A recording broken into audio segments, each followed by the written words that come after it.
Morning న్యూస్లోకి వెళ్దాం. Morning న్యూస్లోకి వెళ్తే వెలుగు దినపత్రికలో ఉన్నటువంటి వార్తలను ఒకసారి చూద్దాం. వెలుగు దినపత్రిక చెడగొట్టు వానాలతో పంటలు ఆగమాగం. రాష్ట్రంలోని పలు జిల్లాల్లో శుక్రవారం వర్షం దంచి కొట్టింది. ఈదురుగాలతో కూడిన వడగండ్ల వాన పంటలను ఆగం చేసింది. చేతికొచ్చిన పంట చేలలో నేల కొరిగింది. ఇప్పటికే మార్కెట్లోకి వచ్చిన వడ్లు మక్కలు తడిసి ముద్దయ్యాయి. కరీంనగర్ జిల్లా చొప్పదండిలో కురిసిన భారీ వర్షానికి వ్యవసాయ మార్కెట్లో మక్కలు ఇలా వరదలో కొట్టుకుపోయినాయట. కరీంనగర్ ఆ తర్వాత వేములవాడ ఈ ప్రాంతంలో చెడగొట్టు వానల్ని దంచి కొట్టింది వర్షం. ఆ వర్షానికి సంబంధించినటువంటి విజువల్స్ నిన్న హైదరాబాద్లో కూడా ఒక మోస్తారుగా వాన పడ్డట్టుగా తెలుస్తూ ఉంది. సో వేములవాడలో ఉడిచినటువంటి వర్షాన్ని ఒకసారి చూద్దాం.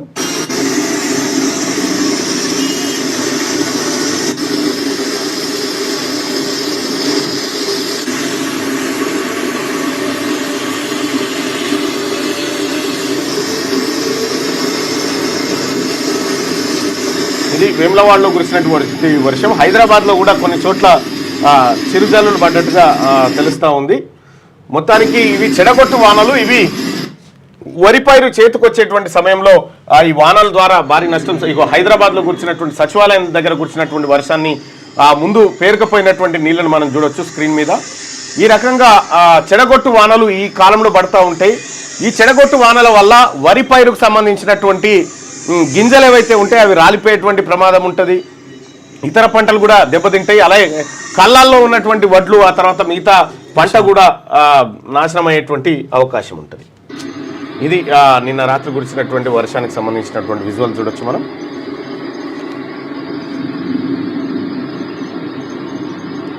అంటే పంట కోతకు దగ్గరలో ఉన్న టైంలో కొట్టడంతో ఏమైతుంటే ఆ గింజలన్నీ రాలిపోతాయి. ఇగో వరి పంట అంతా నాశనమైందిగా. రాష్ట్రంలో పలు జిల్లాల్లో శుక్రవారం వర్షం దంచి కొట్టింది. ఈదురుగాలతో కూడిన వడగండ్ల వాన పంటలను ఆగం చేసిందంటూ ఒక వార్తను వెలుగు దినపత్రికలో చూస్తున్నాం. ఇక ధనాధన్ పండుగ వచ్చే యావత్ క్రికెట్ అభిమానులు ఆసక్తిగా ఎదురు చూస్తున్న IPL 18కు సర్వం సిద్ధమైంది. శనివారం బెంగళూరు కోల్కతా మధ్య జరిగే తొలి మ్యాచ్లో మెగా లీగ్కు తెరలేవనుంది. మొత్తం 10 జట్లు 65 రోజులు 74 మ్యాచ్లతో ఫ్యాన్స్ను ఉర్రూతలూగించనుంది. ఇక మ్యాచ్కు ముందు బాలీవుడ్ స్టార్లతో కలర్ఫుల్ ఓపెనింగ్ సెరమనీ కూడా జరగబోతా ఉందట. IPL స్టార్ట్ అయిపోయింది. ఇక పబ్లిక్ అంతా IPL టీవీల కాడ చూస్తారు. ఇక 65 రోజులు మీలాగా గాల్లో మేడలు కట్టలే. మాది 100కి 100 పాలు ప్రజా బడ్జెట్. డిప్యూటీ సీఎం బట్టి బీఆర్ఎస్ లెక్క బడ్జెట్ పెంచితే 4.18 లక్షల కోట్లు అయ్యేది. 10 ఏళ్లలో 16.70 లక్షల కోట్లు దేనికి ఖర్చు చేశారు? ఒక్క కాళేశ్వరం కడితే అది 3 ఏళ్లకే కొట్టుకపోయింది. నాడు 6,000 కోట్ల ఇసుక ఆమ్దాని గండి కొట్టారు. ఏపీకి నీళ్లు వదిలేసి గోవిందా గోవిందా అన్నది మీరు కాదా? బీఆర్ఎస్ హయాంలో నిర్బంధాలు నిరంకుశత్వమే అని ఫైర్. అబద్ధాలకు అడ్డగోలు అంకెలకు దూరంగా కేవలం వాస్తవాల అంచనాలపైనే తమ ప్రభుత్వం బడ్జెట్ను రూపొందించిందని డిప్యూటీ సీఎం ఆర్థిక మంత్రి బట్టి విక్రమార్క తెలిపారు. ఇది 100కి 100 పాలు ప్రజా బడ్జెట్ అని పేర్కొన్నారు. అసెంబ్లీలో బుధవారం బడ్జెట్పై బీఆర్ఎస్ ఎమ్మెల్యే హరీష్ రావు చేసిన విమర్శలకు బట్టి కౌంటర్ ఇచ్చారు. గత బడ్జెట్తో పోలిస్తే మేము 4.5% అంచనాలను మాత్రమే పెంచాం.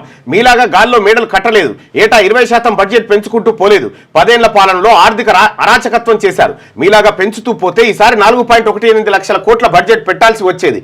కేవలం వాస్తవాల మీద బడ్జెట్ ప్రవేశపెట్టాం. రాష్ట్ర ఆదాయం ఇతర ఖర్చుల విషయంలో పారదర్శకంగా ఉన్నాం.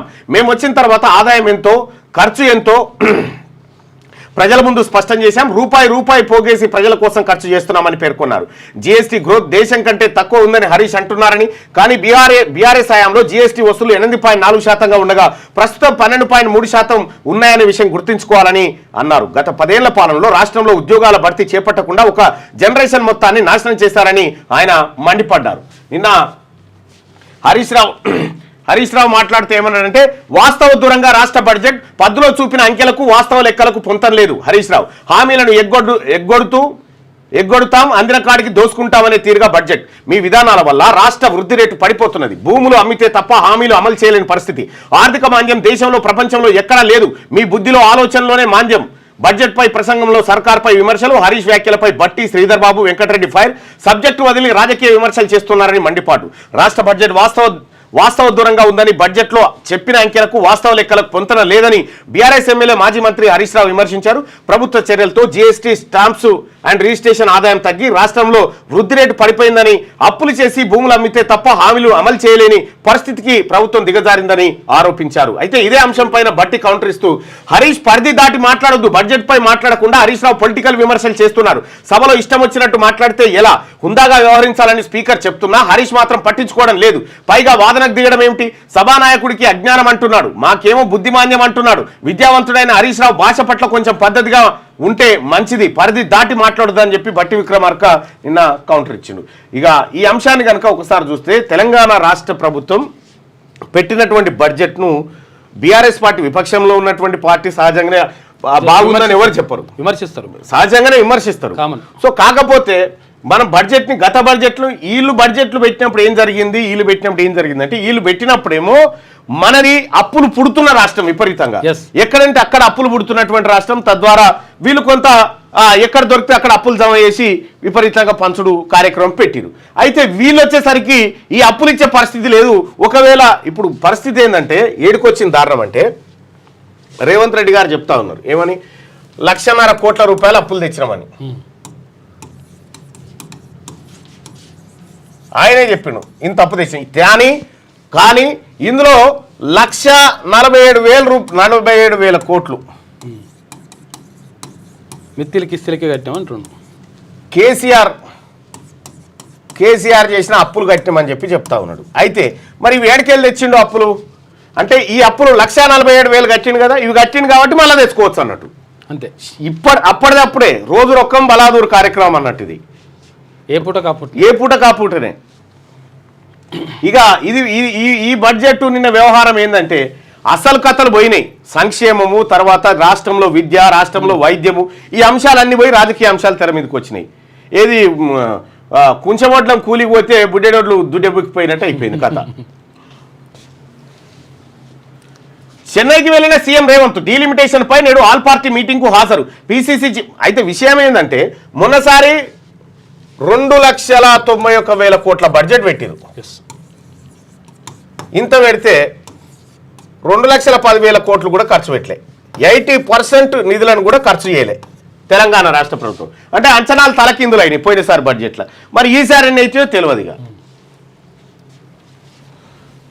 తమిళనాడుకు రైట్. ఇక చెన్నైకి వెళ్లిన సీఎం రేవంత్ డీలిమిటేషన్ పై నేడు ఆల్ పార్టీ మీటింగ్ కు హాజరు. పిసిసి చీఫ్ మహేష్ కుమార్ గౌడ్ కూడా బీఆర్ఎస్ తరఫున పాల్గొననున్న కేటీఆర్.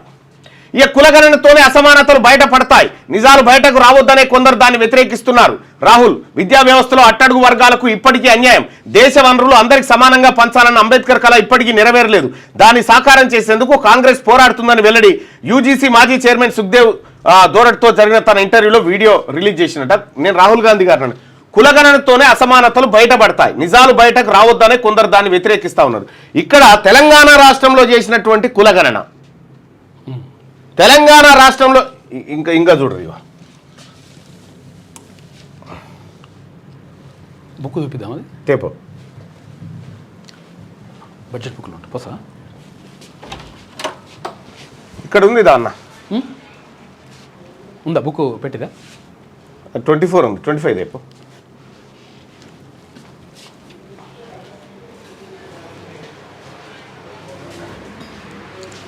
ఇగో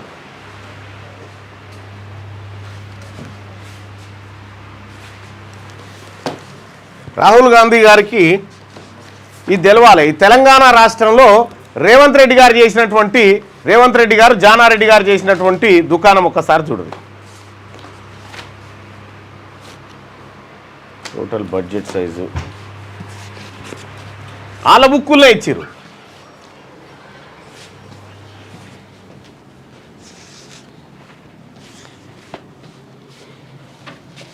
ఇదే ఇగో ఈ బుక్కులే, ఇగో ఈ బుక్కే కదా, government of Telangana socio economic outlook survey outlook book ఇది. ఇగో దీంట్లో చూడరు ఏమి ఇచ్చిరో.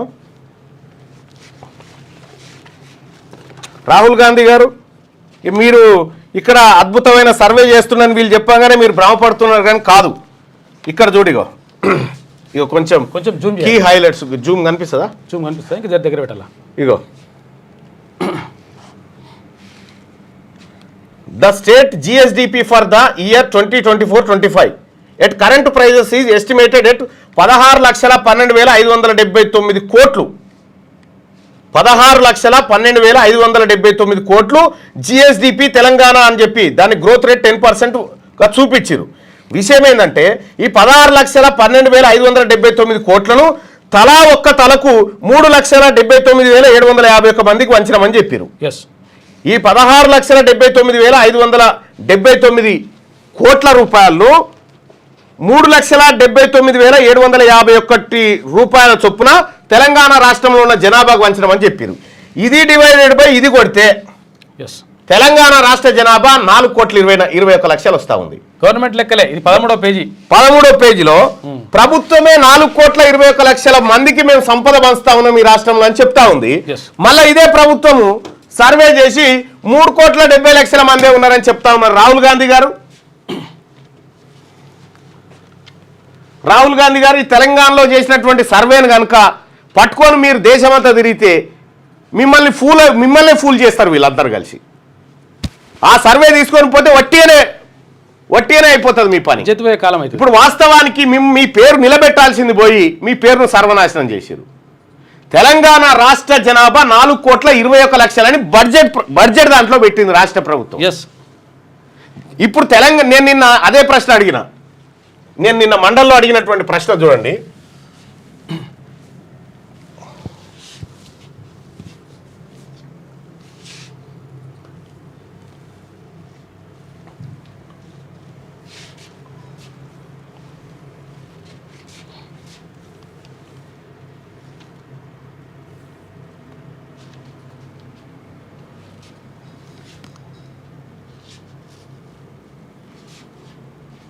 ఇగో ఇది చూడండి. నేనేమడిగినా రాష్ట్ర ప్రభుత్వం దగ్గర సమాధానమే లేదు దీనికి. నేను ఈ రోజు కూడా చెప్తా ఉన్నా, రాష్ట్ర ప్రభుత్వంలో ఎవరైనా సమాధానం చెప్పేటోళ్ళు ఉంటే ముందుకు రారు ఈ విషయంలో. బడ్జెట్ ప్రసంగం పైన, బడ్జెట్ అంశం పైన మాట్లాడేటువంటి అవకాశం కల్పించిన తమరికి సార్, ఇవాళ తెలంగాణ రాష్ట్ర ప్రభుత్వం 3 లక్షల పైచిలుకు 3 లక్షల ఆ తర్వాత 4,000 ధన్యవాదాలు అధ్యక్ష. ఎందుకంటే మీరే కాబట్టి. సో 3,04,965 కోట్ల రూపాయల బడ్జెట్ ని 2025-26వ ఆర్థిక సంవత్సరానికి తెలంగాణ రాష్ట్ర ప్రభుత్వం ప్రవేశపెట్టింది అధ్యక్ష. ఈ బడ్జెట్ చూస్తూ ఉంటే నోరూరుతా ఉంది అధ్యక్ష. చాలా స్వీట్గా అనిపిస్తూ ఉంది బడ్జెట్. అయితే అధ్యక్ష, నాకు ఈ సభ సభ్యుడిగా నాకున్నటువంటి ఒక హక్కుల ద్వారా మిమ్మల్ని తమరి ద్వారా ప్రభుత్వాన్ని రిక్వెస్ట్ చేస్తున్నా అధ్యక్ష. ఈ 3,04,965 కోట్ల బడ్జెట్ ఏదైతే ఉందో ఇది మొన్న మనం లెక్కబెట్టిన 3,70,00,000 మందికా లేకపోతే 4,20,00,000 మందికా? ఇది ఒక్కసారి క్లారిటీ కావాలి సార్. ఇది ఎందుకంటే సార్ నాకు ఇంకా కన్ఫ్యూజన్ సార్. నాకు ఒకవేళ 4,20,00,000 మందికి అయితేనేమో నేను వేరే మాట్లాడతా సార్, ఒకవేళ 3,70,00,000 మందికి అయితేనేమో వేరే మాట్లాడతా సార్.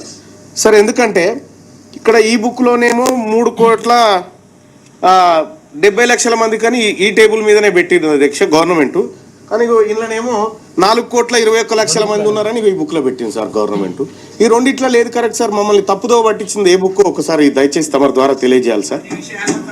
ఎందుకంటే ఈ బడ్జెట్ 4 కోట్ల మందికా 3,70,00,000 మందికా ఈ లెక్క తెలిస్తే ఏదానికి ఏదనేది మాకు కన్ఫ్యూజన్ పోతుంది సార్.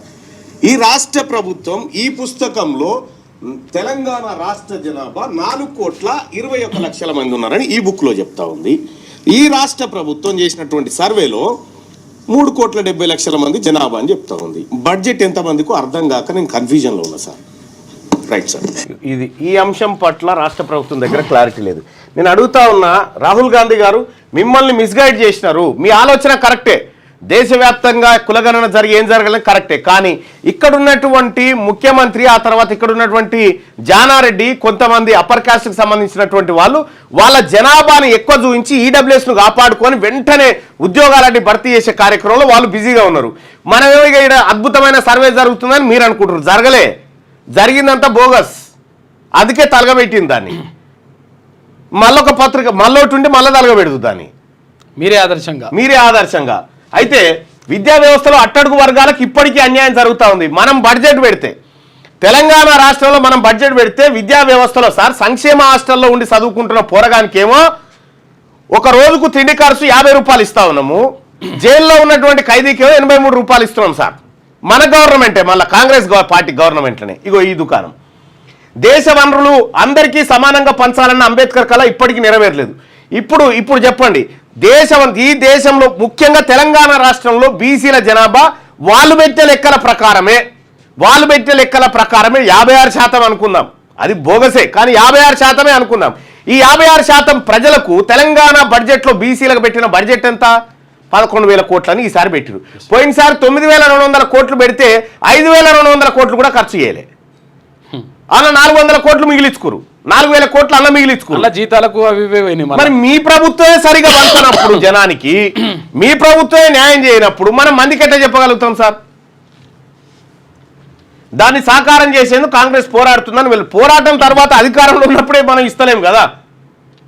ఇది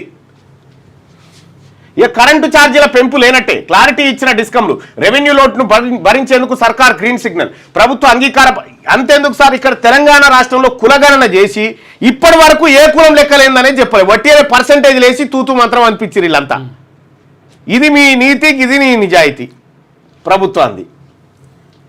కరెంటు ఛార్జీల పెంపు లేనట్టే క్లారిటీ ఇచ్చిన డిస్కంలు. రెవెన్యూ లోటును భరించేందుకు సర్కార్ గ్రీన్ సిగ్నల్, ప్రభుత్వ అంగీకార పత్రం అందించిన energy deputy secretary. Southern discom ARR పై ఈఆర్సీ బహిరంగ విచారణ. విద్యుత్ పంపిణీ నష్టాలు తగ్గాయి, southern discom CMD. Current shock మరణాలు పెరుగుతున్నాయి, ప్రమాదాలపై రిపోర్ట్ ఇవ్వాల్సిందే ఈఆర్సీ చైర్మన్ చెప్తున్నటువంటి మాట. సో ఇట్లా కరెంటు ఈ కరెంటు విషయంలో మనం ఆర్టిజన్లను వాళ్ళ బాధలు తీరుస్తామని కాంగ్రెస్ పార్టీ చెప్పింది. ఏమైంది మరి వాళ్ళ బాధలు? తీర్చిరా? ఎంతమంది ఆర్టిజన్లు ఇలా గోడుబంటా ఉన్నారు? రాష్ట్ర ప్రభుత్వం దీనికి సమాధానం చెప్పాలా? భరోసా ఇవ్వాలి వాళ్ళకి కదా. కరెంటు ఛార్జీలు పెంపు లేనట్టే, పెంపు తర్వాత ఫస్ట్ అందులో ఉన్నటువంటి ఉద్యోగుల బాధలు చూడండి, అది చూడరు. ఇంకా రాహుల్ గాంధీ గారు ఇక్కడ తెలంగాణ ప్రభుత్వం ఈయన రేవంత్ రెడ్డి గారు ఈయన 15 నెలల కాలంలో 85 మంది విద్యార్థులు సంక్షేమ హాస్టళ్లలో చచ్చిపోయారు. 85 మంది విద్యార్థులు. నిన్న చాలా డేటా ఉండే, కాకపోతే ఏంటంటే చైర్మన్ గారిగా నాకు ఇచ్చే పరిస్థితి కనిపించలేదు. ఆ సిమ్టమ్స్ నాకు అర్థమయ్యే నేను కొద్దిగా మాట్లాడినా.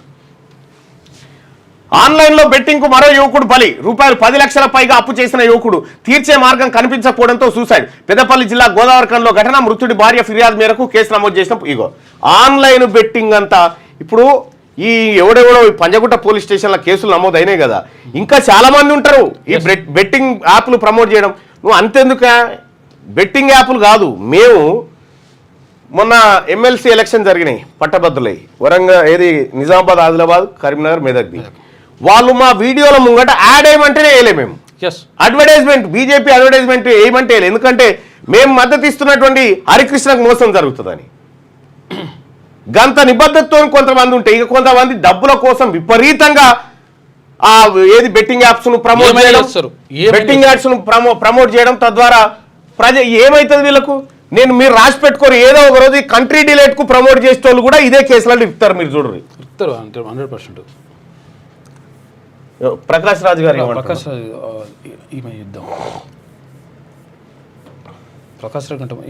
అంటే ఆయన ఎక్స్ప్లెనేషన్ ఇచ్చుకుంటుండే ఆయన. అన్న ఇది ఎస్టర్డే, నిన్నదేనా? అవునవును.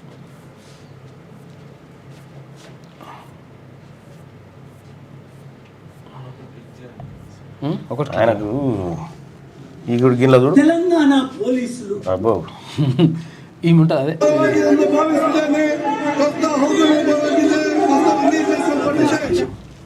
చలోదా. ఆన్లైన్ బెట్టింగ్ కు మరో యువకుడు బలైపోయినటువంటి వార్తను చూస్తా ఉన్నాం. 10 లక్షలకు పైగా అప్పు. ఈ రకంగా ఈ తప్పుడు యాప్లను ప్రమోట్ చేస్తూ క్యాచ్ చేసుకుంటూ ప్రజల ప్రాణాలతో చెలగాట మారుతున్నారు. ఇప్పటికే బెట్టింగ్ కు ఎంతమంది అయితే బలైపోయారో ఆ బెట్టింగ్ యాప్లను ప్రమోట్ చేసినటువంటి వీళ్ళ మీద వాళ్ళ సాగు కారణమైనటువంటి వీళ్ళ మీద మనం కేసులు పెట్టాల్సినటువంటి అవసరం ఉంటుంది.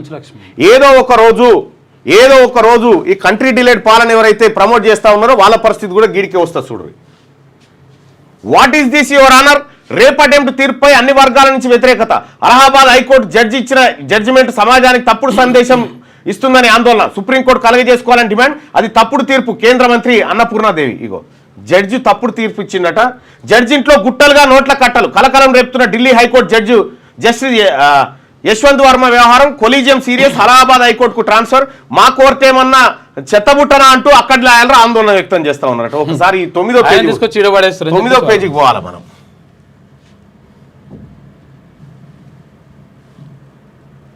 జడ్జిలు కూడా గిట్ల తయారైనాక ఇంకేముంటుంది చెప్పురి.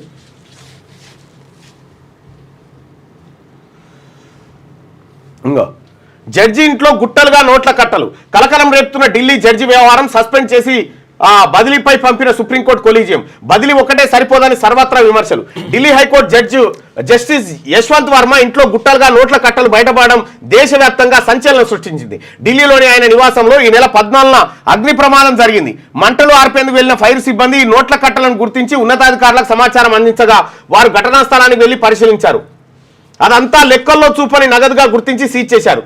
ఈ విషయంపై సీజీఐ జస్టిస్ సంజీవ్ ఖన్నా ఆగ్రహం వ్యక్తం చేశారు. కొలీజియం మీటింగ్ ఏర్పాటు చేసి యశ్వంత్ వర్మను అలహాబాద్ హైకోర్టుకు బదిలీ చేయాలని నిర్ణయించారు. దీంతో పాటు జస్టిస్ యశ్వంత్ వర్మను సస్పెండ్ చేశారు. తీవ్రంగా పరిగణించిన కొలీజియం యశ్వంత్ వర్మ వ్యవహారాన్ని 5 సభ్యులతో కూడిన కొలీజియం తీవ్రంగా పరిగణించింది. కేవలం ఆయనను ట్రాన్స్ఫర్ చేస్తే న్యాయశాఖ ఇమేజ్ తిరిగి రాదని అభిప్రాయపడింది. యశ్వంత్ వర్మను రాజీనామా చేయాలని కోరడమో లేక అంతర్గత విచారణ చేపట్టడమో చేయాలని కొందరు కోరారు. కాగా యశ్వంత్ వర్మ ఇంతకుముందుకు అలహాబాద్ హైకోర్టు నుంచే బదిలీపై ఢిల్లీ హైకోర్టుకు వచ్చారు.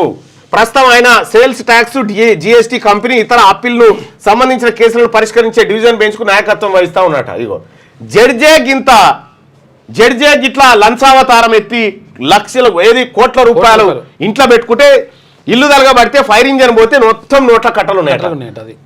ఈయనను ఆడికి అలహాబాద్ కోర్టుకు ట్రాన్స్ఫర్ చేస్తే యశ్వంత్ వర్మను అలహాబాద్ హైకోర్టుకు బదిలీపై పంపాలన్న నిర్ణయాన్ని అక్కడి బార్ అసోసియేషన్ తిరస్కరించింది. తమ కోర్టు ఏమైనా చెత్తబుట్టనా అని ప్రశ్నించింది. ఈ మేరకు అలహాబాద్ హైకోర్టు చీఫ్ జస్టిస్ తో పాటు జడ్జీలకు లేఖ రాసింది. భారీ మొత్తంలో నోట్ల కట్టలు దొరికిన తర్వాత కూడా వర్మను బదిలీ చేయడంపై తాము ఆశ్చర్యానికి గురయ్యామని తెలిపింది. కాగా యశ్వంత్ వర్మ వ్యవహారంపై సర్క్యులేట్ అవుతున్న పుకార్లను నమ్మొద్దని సుప్రీంకోర్టు కోరింది. ఈ అంశంపై అంతర్గత దర్యాప్తు జరుగుతున్నదని వెల్లడించింది. బదిలీకి దర్యాప్తులకు మధ్య సంబంధం లేదని తెలిపింది. కాగా ఈ అంశాన్ని శుక్రవారం రాజ్యసభలో ప్రతిపక్ష నేతలు లేవనెత్తారు. ఈ అంశంపై నిర్మాణాత్మక చర్చ నిర్వహించేందుకు యంత్రాంగాన్ని ఏర్పాటు చేస్తామని చైర్మన్ జగదీష్ ధన్కర్ తెలిపారు. జడ్జీలే గిట్లా తయారైన తర్వాత ఈ ఏడంగా వచ్చినాయి ఈ పైసలు, ఈ నోట్ల కట్టలు 50 కోట్ల రూపాయలు లంచాలు తీసుకొని తీర్పులు ఇస్తూ వస్తాయి. లిక్విడ్ క్యాష్ 50 కోట్ల రూపాయలు చూసుకో ఎట్లా ఉంది ఆయన కథ. ఇగో ఇంకో జడ్జి కథ చూడండి.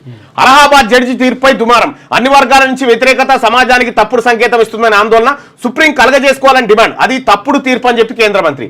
మహిళ ఛాతిపై చేయి వేయడం, డ్రెస్ లాగడం అత్యాచార యత్నం కిందికి రాదంటూ అలహాబాద్ అదే అలహాబాద్ హైకోర్టు జడ్జి ఇచ్చిన తీర్పుపై దేశవ్యాప్తంగా దుమారం రేగుతున్నది. దీనిపై పెద్ద ఎత్తున చర్చ జరుగుతున్నది. ఇలాంటి తీర్పులు సమాజంలోకి తప్పుడు సంకేతాలు పంపుతాయంటూ ఆందోళన వ్యక్తం అవుతున్నది. ఈ విషయంలో సుప్రీంకోర్టు కలగజేసుకోవాలని అన్ని వర్గాల నుంచి డిమాండ్ వస్తున్నది. ఇది మహిళల హక్కులు, లైంగిక హింసకు సంబంధించిన చట్టాలపై మరోసారి చర్చకు దారితీసింది. దేశంలో ఇప్పటికీ మహిళలను చిన్నచూపు చూస్తున్నారని, నిర్లక్ష్యంగా వ్యవహరిస్తున్నారని ఆందోళన వ్యక్తమవుతుంది. ఈ తీర్పును కేంద్ర మంత్రులు, నాయకులు, మహిళా కమిషన్లు, మానవ హక్కుల కార్యకర్తలు, న్యాయవాదులు ఖండించిన మహిళా నేతలు అలహాబాద్ హైకోర్టు జడ్జి ఇచ్చిన తీర్పును కేంద్ర మహిళా శిశు సంక్షేమ శాఖ మంత్రి అన్నపూర్ణాదేవి ఖండించారు. అది తప్పుడు తీర్పు అని ఆమె శుక్రవారం పేర్కొన్నారు. ఇలాంటి తీర్పులు సమాజానికి తప్పుడు సందేశం ఇస్తాయని చెప్పారు. ఈ విషయంలో సుప్రీంకోర్టు కలగజేసుకోవాలని విజ్ఞప్తి చేశారు. అలహాబాద్ హైకోర్టు జడ్జిమెంట్పై మరికొంతమంది మహిళా లీడర్లు కూడా స్పందించారు. ఈ తీర్పు తనను షాక్కు గురి చేసిందని ఆప్ ఎంపీ, ఢిల్లీ మహిళా కమిషన్ మాజీ చీఫ్ స్వాతి మాలివాల్ అన్నారు. ఇది చాలా దురదృష్టకరం, సిగ్గుచేటు. ఒక మహిళా విషయంలో పురుషులు అలా ప్రవర్తిస్తే రేప్కు ప్రయత్నించినట్టు కాదా? ఈ జడ్జిమెంట్ వెనక ఉన్న లాజిక్ ఏంటో అర్థం కావడం లేదు. ఈ విషయంలో సుప్రీంకోర్టు కలగజేసుకోవాలని ఆమె కోరారు. మన దేశంలో మహిళలను పూర్తిగా నిర్లక్ష్యం చేస్తున్నారని, దీన్ని అధిగమించాల్సిన అవసరం ఉందని తృణమూల్ కాంగ్రెస్ ఎంపీ జున్మాలియా పేర్కొన్నారు. ఇక్కడ ఈ జడ్జి కానీ ఆ జడ్జి కానీ వీళ్ళెవరు పరీక్షలు రాసి వచ్చిన వాళ్ళు కాదు. ఈ కొలీజియం అనేది కూర్చొని ఇటువంటి వాళ్ళని ఎంపిక చేస్తుంది. ఇటువంటి వాళ్ళని వాళ్ళ బంధువులను, చుట్టాలను వీళ్ళని ఎంపిక చేసుకుంటే వాళ్ళే జడ్జీలు. ఇక జడ్జి మీద విచారణ చేయాలంటే ఇప్పుడు పోలీసు వాళ్ళు భయపడతారు, గవర్నమెంట్ భయపడుతుంది. ఇక వాళ్ళ ఇళ్ళకు ఎవరు చెక్ చేయాలి? వాళ్ళు ఆయన ఇంట్లో 50 కోట్ల రూపాయలను కట్టలట, నోట్ల కట్టలు ఫైర్ ఇంజన్ వాళ్ళకి దొరికినాయి. ఈ రకంగా జడ్జిలు తయారయ్యి అక్రమ మార్గాన్ని సంపాదిస్తూ ఉంటే ఈ దేశంలో న్యాయ వ్యవస్థ మీద నమ్మకం ఉంటుందా? ఏమైనా నమ్మకం ఉంటుందా?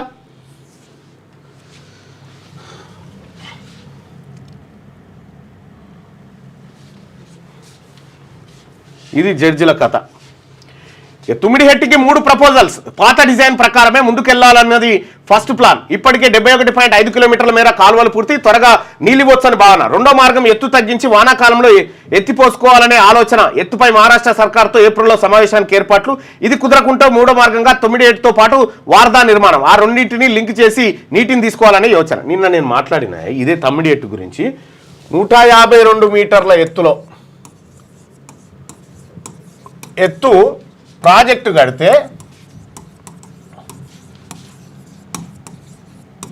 ఇంత ఎత్తులో ప్రాజెక్టు కడితే అంటే 152 మీటర్ల ఎత్తులో ప్రాజెక్టు కడితే ఏం జరుగుతుందంటే, ఇది ప్రాజెక్ట్ అనుకో,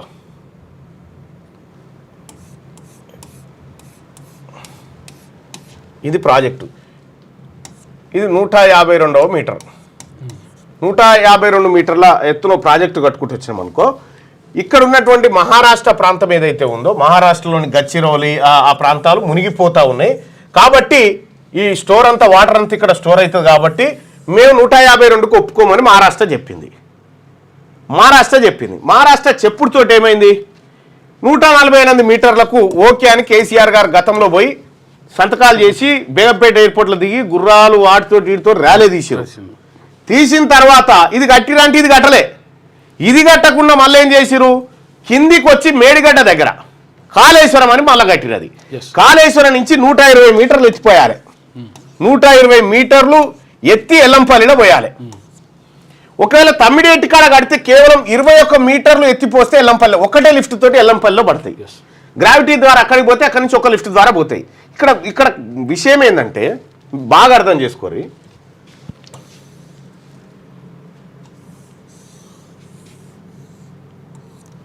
ఇది ఎత్తు 152 మీటర్ల ఎత్తులో అనుకున్నాం. ఇది కడితే ఇదొక ప్రాజెక్టు, కుండిలాగా చెప్తా ఉన్నా, ఇదొక ప్రాజెక్టు. ఇక్కడ 152 మీటర్లు కడితే మేము ఒప్పుకోమంటారు. ఎక్కడికి కట్టాలంటారు, 148కి అయితే ఓకే అని మహారాష్ట్ర చెప్తుంది. అప్పుడు మరి తెలంగాణలో ఏం జరగాలంటే, ఇప్పుడు పైకి తగ్గింది కదా, కింద డెప్త్ ఎక్కువ తీసుకో, ఏమైతే అంతే. భూమిలో 2 మీటర్లు ఎక్కువ దవ్వు, అంతే. 2 మీటర్లు ఎక్కువ అయితే కథ అయిపోయి ఆటోమేటిక్గా సెట్ అయిపోతుంది లెక్క. ఈ పైకి అయితే పెరగదు కదా అప్పుడు. ఇది సింపుల్ లాజిక్. రైట్గా ఎత్తుపై మహారాష్ట్ర సర్కార్తో ఏప్రిల్లో సమావేశానికి ఏర్పాట్లు. ఇది కుదరకుంటే మూడో మార్గంగా తమ్మిడిహెట్టితో పాటు వార్తా నిర్మాణం. ఆ రెండింటిని లింకు చేసి నీటిని తీసుకోవాలనే యోచనలో ఉన్నారని చెప్పి తెలుస్తూ ఉంది. కర్ణాటక అసెంబ్లీలో రచ్చ. ఇక ముస్లిం కోటా బిల్లు, హనీ ట్రాప్ వ్యవహారంపై కర్ణాటక అసెంబ్లీ అట్టుడికింది. ప్రతిపక్ష బీజేపీ ఎమ్మెల్యేలు వెల్లోకి దూసుకెళ్లి ముస్లిం కోటా బిల్లు ప్రతులను చింపేసి స్పీకర్ వైపు విసిరారు. దీంతో వారిని మార్షల్స్ బయటకు పంపించారు. ఆగమాగం ఉంది, వదిలే, ఆగమాగం ఉంది. ఏది కర్ణాటక అసెంబ్లీ. కాబట్టి మన ముస్లిం బిల్లు వ్యవహారంలో ఇంత సీరియస్గా ఉన్నటువంటి బీజేపీ ఈ బీసీలలో ముస్లింలను కలిపి పంపినటువంటి బిల్లును అమిత్ షా చెప్పేసిండు ఎప్పుడో. మీరు చూసిరో లేదో, 42% మేము ఒప్పుకోము, అందులో ముస్లింలను కలిపి ఇది కుదరదని చెప్పేసిండు. దాన్ని మీకు చూపిస్తా చూడు. దయచేసి మార్నింగ్ న్యూస్ చూస్తున్నటువంటి మిత్రులారా ఈ లైక్ బటన్ని క్లిక్ చేయండి. నిన్న అమిత్ షా గారు చేసినటువంటి వ్యాఖ్యలు మనం క్లియర్గా చూడవచ్చు.